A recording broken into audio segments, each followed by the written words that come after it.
Vocês sabiam que eu sou membro,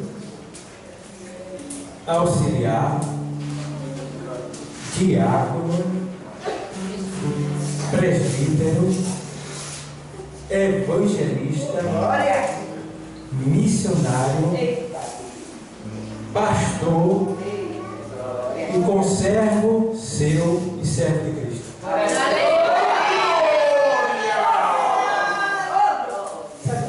Sabia que às vezes tem igreja que o camarada já sai de membro para pastor? Aí como ele pode ensinar um diácono? Como ele pode ensinar um auxiliar, um presbítero? Então é necessário que para ensinar a gente aprenda. Não é isso?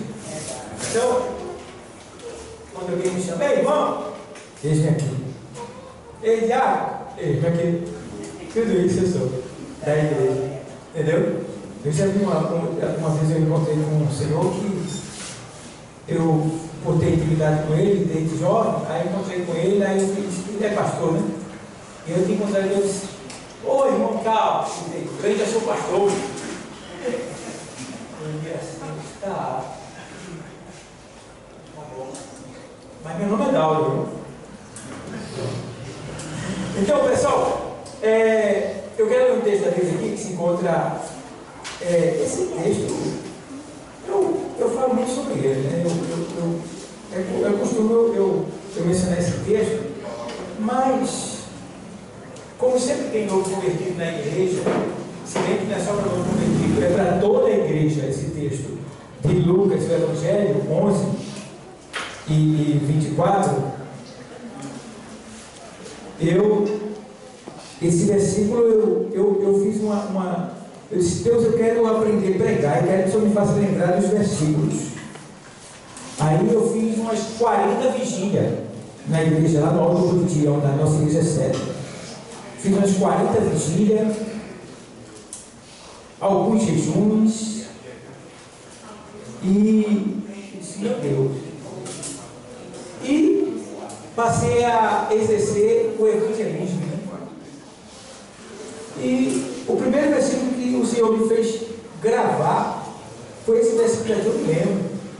Ele me veio na mente assim, ele disse assim, olha, quando, Lucas 11, 24, aí ele faz, quando o espírito imundo tem saído do homem, anda por lugares secos, buscando repouso, e não achando, diz, tornarei para a minha casa, de onde saí, e tornando, acha a varrida e adornada.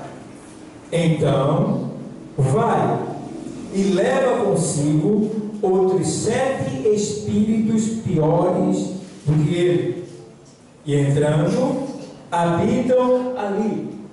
E o último estado desse homem será pior do que o primeiro. Então, foi esse o primeiro versículo que eu gravei na minha vida. Disse, Jesus. E eu comecei a analisar e eu vi que esse versículo ele é importante para a nossa vida até o dia da gente partir. Por quê? Até o dia da gente partir. Porque o Senhor Jesus está nos revelando aí algo secreto que a gente não via. Algo da dimensão espiritual que acontece a todo momento e a gente não está vendo. Quando a Bíblia diz que o diabo ele está em derredor, bramando como leão procurando quem possa tragar, a expressão diabo também simboliza demônios, né? E seus agentes infernais. Nesse texto aqui, o Senhor diz, olha, quando o espírito imundo tem saído do homem, todos nós quando nascemos, nós nascemos com um espírito imundo, é um espírito de morte. Nós nascemos destituídos de Deus, porque a Bíblia diz que todos pecaram e destituídos estão da glória de Deus. A gente nasce afastado de Deus, mas por graça e misericórdia, enquanto nós somos inocentes, estamos no estágio da inocência, enquanto criança, nós somos salvos. Somos salvos. Mas quando saímos do estágio da inocência e alcançamos o estágio da consciência, que é esse estágio que nós estamos, nós decidimos o que nós queremos já sabemos o que fazemos e já somos responsáveis por tudo que fazemos. Já bem? Então, quando a gente sai do estágio da inocência e atinge o estágio da consciência e recebe a Cristo como Salvador, o que é que acontece? É expulso de nós um espírito mundano, um espírito de morte, um espírito que morava dentro de nós, esse espírito, tá? E esse espírito ele vai embora, porque Jesus, quando ele vem, que nós aceitamos ele tira o velho homem, o velho espírito, né? Espírito maligno que estava em nós, e para que o Espírito Santo ele possa ter liberdade de morar dentro de nós na nossa plenitude, de maneira plena. E aí o que acontece? Esse Espírito foi embora, e agora eu estou de posse de quê? Do Espírito Santo de Deus. Esse Espírito Santo de Deus, ele veio de Deus e se fundiu, com o meu.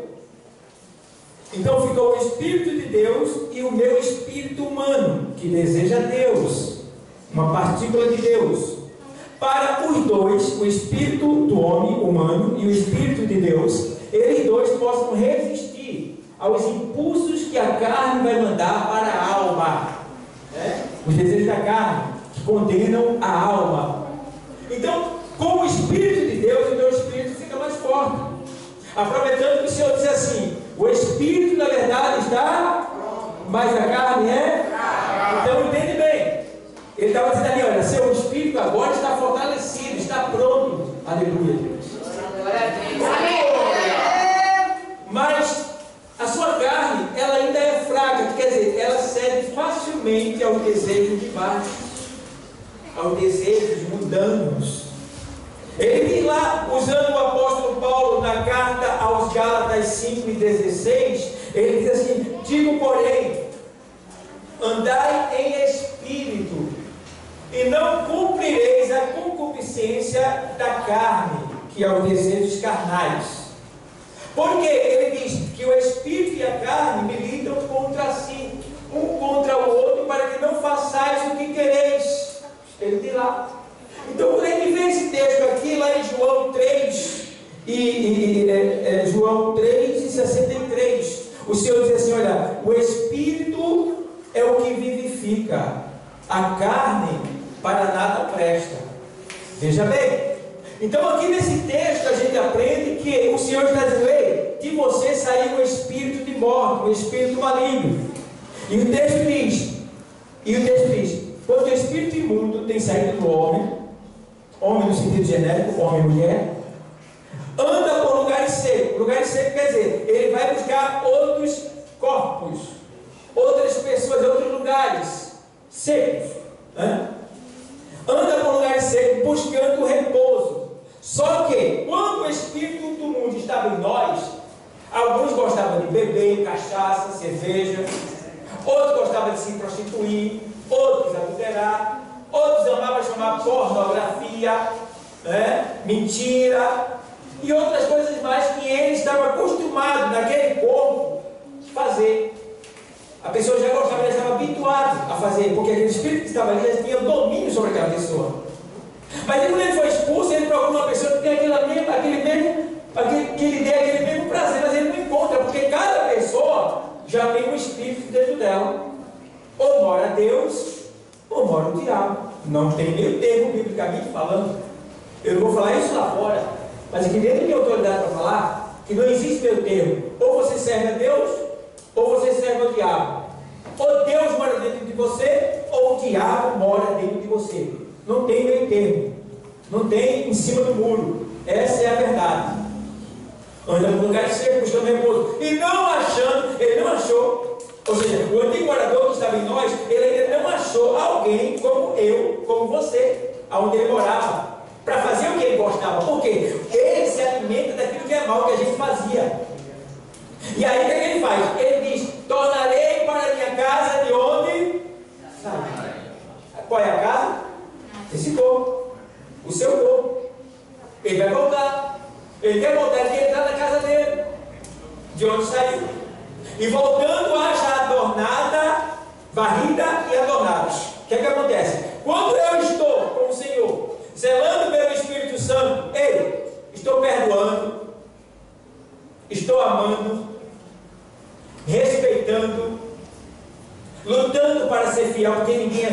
gente luta para ser fiel, Deus se agrada disso. Tá?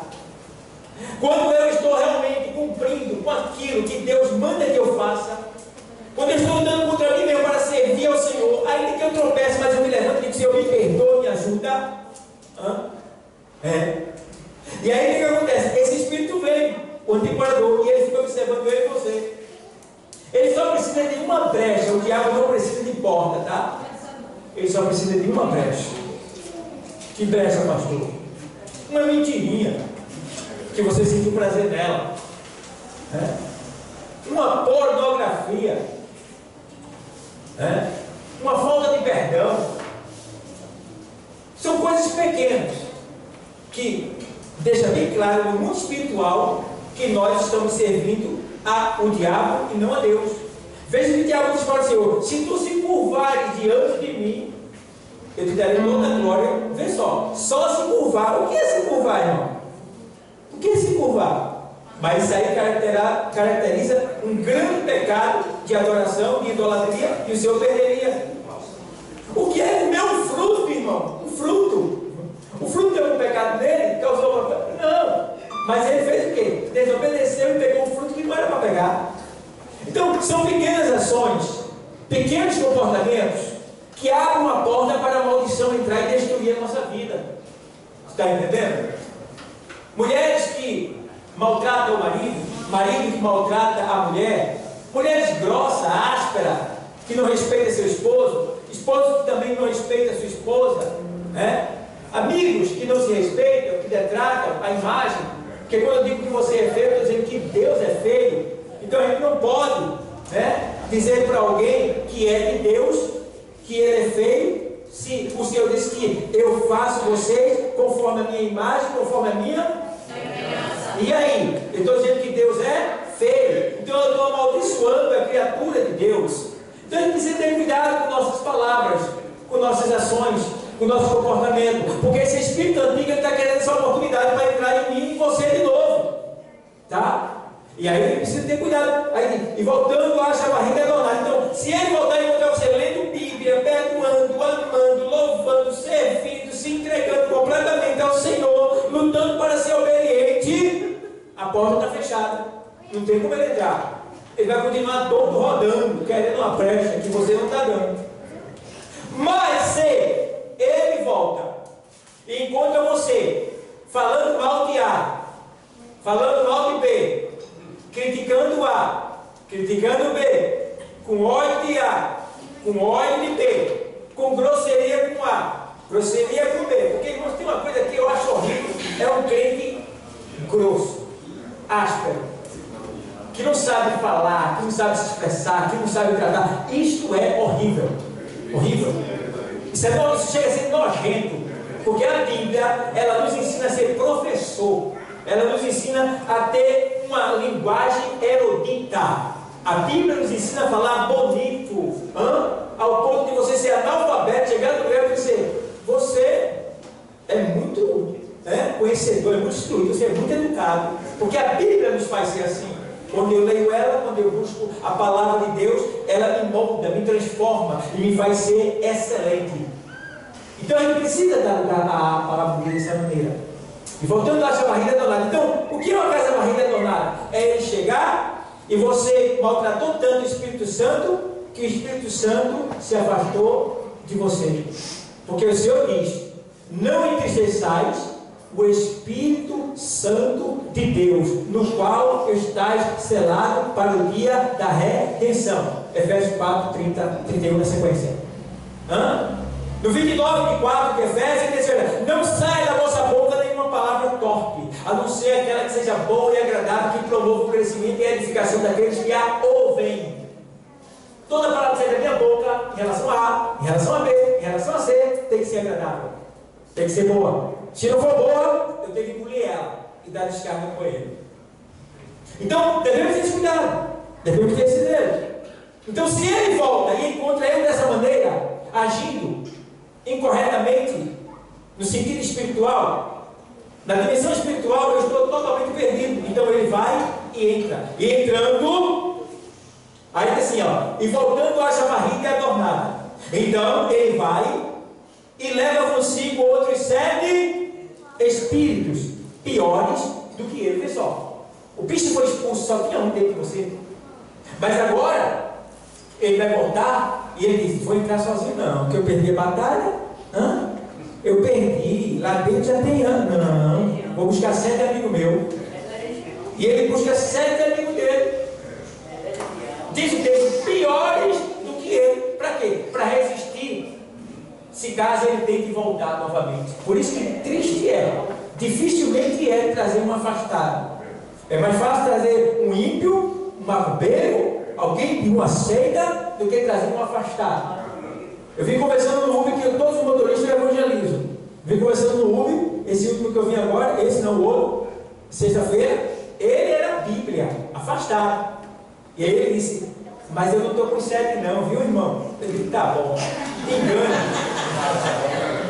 te engana. Ele era a Bíblia, está afastado, ele Bíblia. Ele Bíblia. E eu estou me falando dele, Bíblia, olha, ele parecia um santo. Tudo bem. Então ele já sabe que a Bíblia não mente. Se afastou, não tem meio termo. Esses 7 espíritos junto contigo, ele está agindo. Aí ele disse que não estava com 7, porque ele disse que a vida dele estava normal. Ele não estava matando, não estava roubando, não estava fazendo nada mal a ninguém, estava tudo bem na vida dele. Engana-se ele. Porque o fato de entrar 7 espíritos contigo, 8, não quer dizer que sua vida vai ser destruída instantaneamente. Eles vão agindo da maneira que ele pode. Se você der espaço para ele, ele agirá. Se você não der, mas ele está agindo do mesmo jeito. Está agindo. Para atrasar a sua vida, para fechar as portas, causar doença, causar prejuízo. É a Bíblia, não é tal, não é o pastor, não é a religião, é a Bíblia, a palavra de Deus. Aleluia! E a gente precisa acatar, receber, aderir, se entregar, se submeter a esta palavra, que é a palavra de Deus, que não mente. Isso é para todos nós, de menino, jovem a idoso. O antigo morador está rodeando, tentando voltar. Se a casa da barriga, se está no pecado, ele volta com mais 7. E o último estado dessa pessoa será pior do que o primeiro. Isso é bíblico. Ele vai tentar destruir, acabar você, mas Deus não vai desistir de você. Deus vai trabalhar para te trazer de volta. Cada você reconhecer e voltar para Deus. Então, amado, essa é a realidade da vida espiritual. Ele está por aí. Às vezes a pessoa está fazendo algo errado. O pastor não está vendo, o presidente não está. Mas o diabo está. Ele é acusador. Ele vê.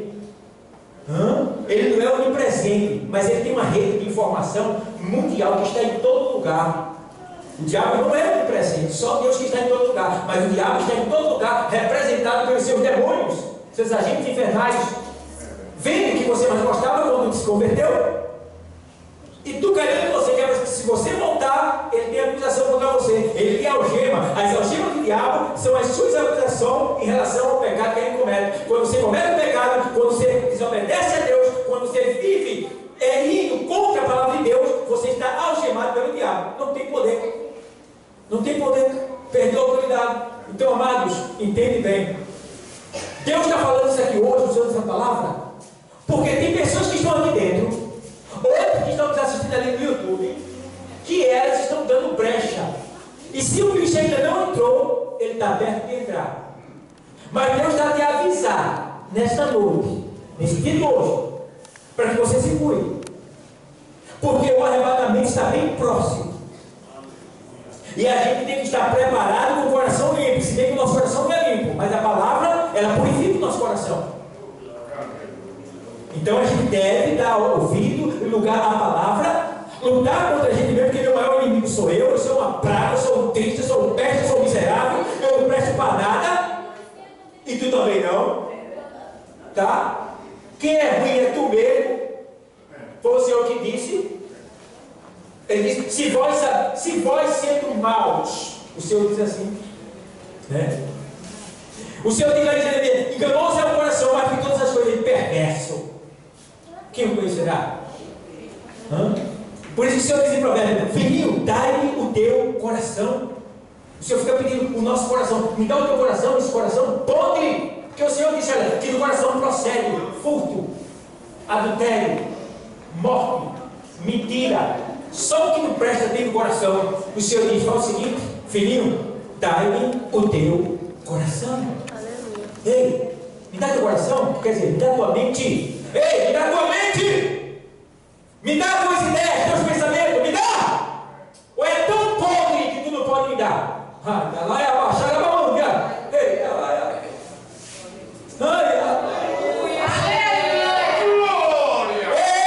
estou pedindo o teu coração.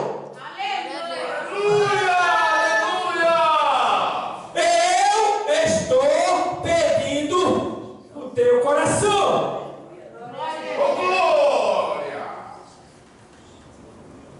O que é que Deus quer de mim, pastor? O teu coração. O teu coração é a tua vida, é a tua história, é os teus projetos, é os teus pensamentos, é o teu celular. Deus está pedindo, dai-me. Dá para me dar? Ou está tão apodrecido assim? Mas se estiver tão apodrecido assim, Ezequiel 36 diz lá que ele tira o coração de pedra, o coração podre, que não presta para nada, que não dá lugar a Deus, e coloca um de carne, um novo coração. E dentro desse coração, ele chegou a escrever a lei na tábua do teu coração, para que tu ande nos meus estatutos.